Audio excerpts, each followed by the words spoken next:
Of interest to North Carolinians, the House Agriculture Committee ignored administration protests today and tentatively approved a multi-million-dollar subsidy for the cotton industry. Committee Chairman Congressman Harold Cooley of North Carolina said the committee agreed to approve a 4-year program of subsidies at a cost of an estimated $382 million each year. The program would start this year. In its first joint session, the North Carolina General Assembly heard Governor Terry Sanford ask for a $1 minimum wage for the state. His hour-long speech mostly related accomplishments, but contained a few requests, including the construction of a building for the library and Hall of History. Now, or at any time, a governor's program. Rather, I intend to say to you that there is much to be done, that the opportunities are here as never before, and to pledge myself to work with you in every possible way as we set out to achieve the good things that are here for us if we will only reach out and seek them.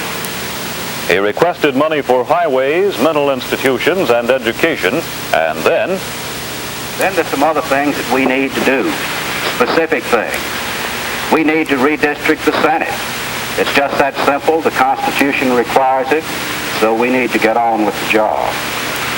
We need to concern ourselves with our insurance laws. North Carolina is known as a state where insurance laws are honest and honestly administered. But we need some tightening up, and the Commissioner will have recommendations to make to you. We need to tighten up the election laws, particularly as they apply to absentee ballots.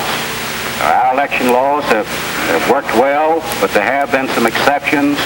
We ought to close those loopholes. We need to find a way to draw to activity on school boards the very best possible people in the state. Reaction to his talk was mostly along party lines, but some Democrats said they were disappointed that he did not set out a more specific program. Actually, much of his program will be covered in tomorrow's budget message. Representative George Ezell introduced a bill calling for seat belts in all new cars beginning next January. The widow of a Negro man allegedly murdered by a prominent Gastonia physician charged today that someone has tampered with the written transcript taken in the first trial. Mrs. Elizabeth Patton claimed the transcript showed she said things she never said. Dr. Harry D. Riddle is charged with the fatal stabbing of Leonard Patton in March of 1962. He claimed self-defense. A first trial ended in a hung jury. At Winston-Salem, a Forsyth County Superior Court jury deliberated less than 2 hours today before convicting Marion Crawford of the murder of an 8-year-old girl. No recommendation for mercy was made, making the sentence the mandatory death penalty. A 3-day session of the annual Municipal Recreation Directors Conference opened on the UNC campus today. Dr. Paul F. Douglas, political science professor at Rollins College, delivered the keynote speech. Joe Davidson, Burlington Recreation Director, also spoke to the group, as will others during the session. The conference is sponsored jointly by the Municipal Division of the North Carolina Recreation Society, the North Carolina Recreation Commission, and the UNC Recreation Curriculum. Well, the tallest lighthouse in the nation will soon get its spring cleaning. Officials in Raleigh say the Hatteras Light will be cleaned, painted, and repaired in the immediate future.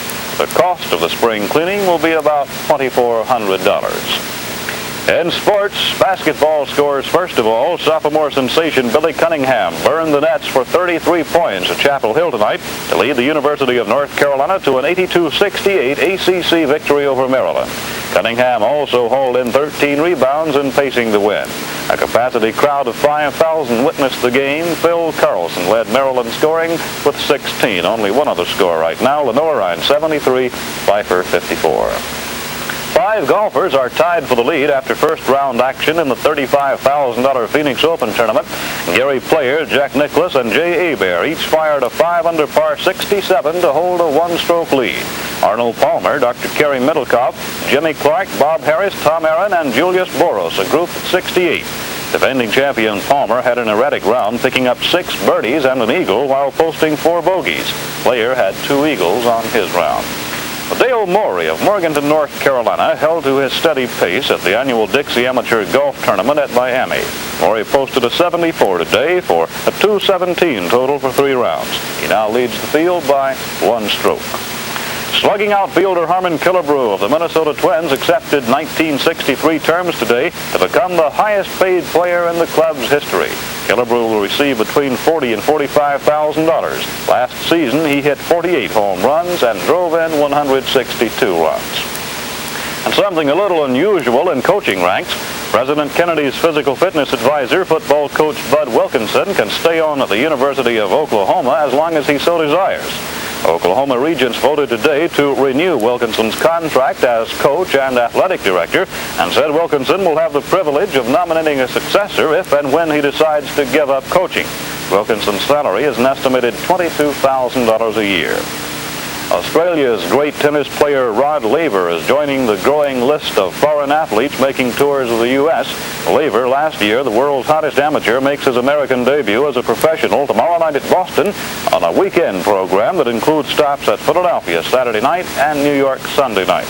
As an amateur, Laver won a tennis Grand Slam last year, taking the U.S., French, British, and Australian titles to become the first man to accomplish that feat since Don Budge in 1938. And that's our look at news and sports. Back with the weather in just a moment. The forecast for Durham-Raleigh now, considerable cloudiness and turning colder tonight with a predicted low of 33 degrees. Tomorrow, variable cloudiness and colder. Our high tomorrow should be in the mid-40s. Today's high 63 degrees, low this morning 33, presently 51 degrees in the Durham-Raleigh area. The relative humidity stands at 85%. And that for this evening completes our look at news, sports, and the weather. Thank you for joining us. Hope you have a nice day tomorrow. Good night. This has been 11th Hour